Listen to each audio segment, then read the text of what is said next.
Class 9th का हम chapter 4 complete कर चुके थे और उसके बाद हमारा चैप्टर 5 आना चाहिए, लेकिन 5 थोड़ा थ्योरेटिकल बेस्ड है तो वो बाद में कराएंगे। बहुत ही आसान सा चैप्टर है वैसे और बहुत छोटा भी है वो, तो एक्सरसाइज है और 6-7 क्वेश्चन है कुल, तो पूरी एक्सरसाइज में।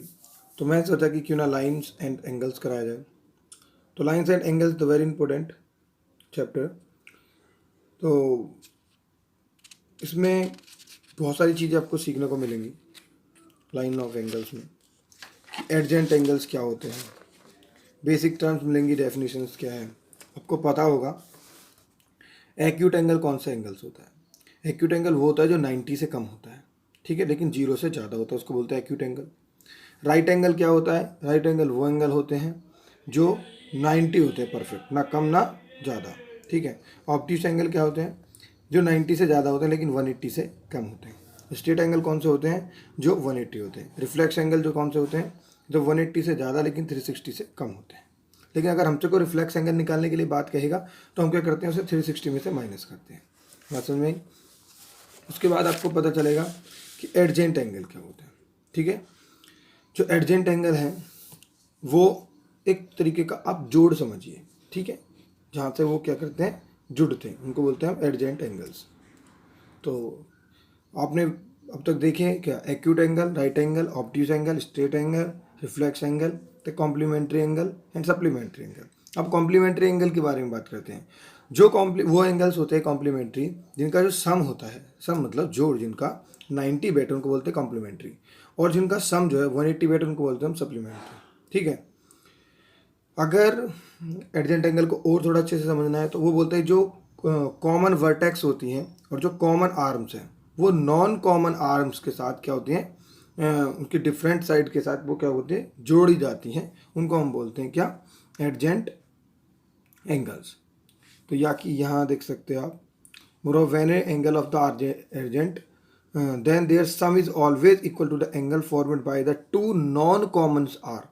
So we can write angle ABC. ABC को कह सकते हैं ABD and DBC. Not ABC and ABD are not adjacent angles. यानी ABC और तुम्हारा ABD क्या है, वो एडजेंट एंगल नहीं। Why? Because they are non common arms. BD and BC lie on the same side of the common arm. जो BD है और BC जो है वो सेम साइड में है कॉमन किसके? BA के। तो इसलिए इन दोनों में से नहीं माने जाएंगे। तो इस द नॉन कॉमन आर्म जो होंगी इसमें वो कौन सी है? एक तो BA है और BC है। इस वाली बीच वाली को नहीं माना जाएगा। From the line we look that will look like figure 6.3.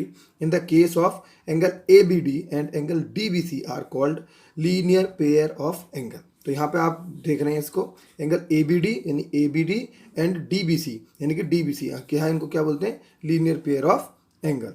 ऐसे ही वर्टिकल अपोजिट एंगल क्या होता है? जो जस्ट अपोजिट होता है, ये इसके अपोजिट है और ये इसके अपोजिट है, ठीक है, इसको बोलते हैं वर्टिकल अपोजिट एंगल। उसके बाद चलते हैं हम यहाँ पे, intersecting line is the non intersecting line. Intersecting line आपको यहाँ पे दिख रही है कि ये वाली लाइन इस लाइन को इंटरसेक्ट करती है और ये वाली लाइन एक दूसरे को इंटरसेक्ट नहीं करती। इस लाइन को, जिनके बीच में क्या होता है, इक्वल डिस्टेंस होता है। आप पैरेलल की डेफिनेशन पर हमेशा कंफ्यूज रहते हो। पैरेलल की डेफिनेशन सीधी है कि जिसके बीच में इक्वल डिस्टेंस हो, बात खत्म। यानी वो लाइन जिसके बीच में ऑलवेज इक्वल डिस्टेंस हो उसको हम बोलते हैं पैरेलल लाइन, ठीक है। तो ये इंटरसेक्टिंग लाइन है और ये नॉन इंटरसेक्टिंग लाइन है, यानी जो कभी भी एक दूसरे से को इंटरसेक्ट यानी कट नहीं करेगी, इस कॉल्ड भी पैरेलल लाइन या non intersecting line. Pair of angles, आप पेयर समझोगे कि जोड़ा जो होते हैं, ये वाला प्लस ये वाला। आपको पता है, ये बात ध्यान रखना, एंगल AOB ये पूरा 180 होता है, यानी कि एक लाइन पे जो पूरा एंगल बनता है, एक लाइन पे जो पूरा एंगल बनता है वो क्या होता है? 180 होता है, ठीक है। और बहुत सारे एंगल्स हैं। मुझे उम्मीद है मैं इस एक्सरसाइज को चलो शुरू नहीं कर रहा हूँ, आपको एक मौका दे रहा हूँ कि आप इसे जाके पढ़िए, ठीक है यार। आप इसे पढ़ोगे तो तब जाके मैं कल से इसको शुरू करूँगा, ठीक है। अपना ख्याल रखिए, ओके।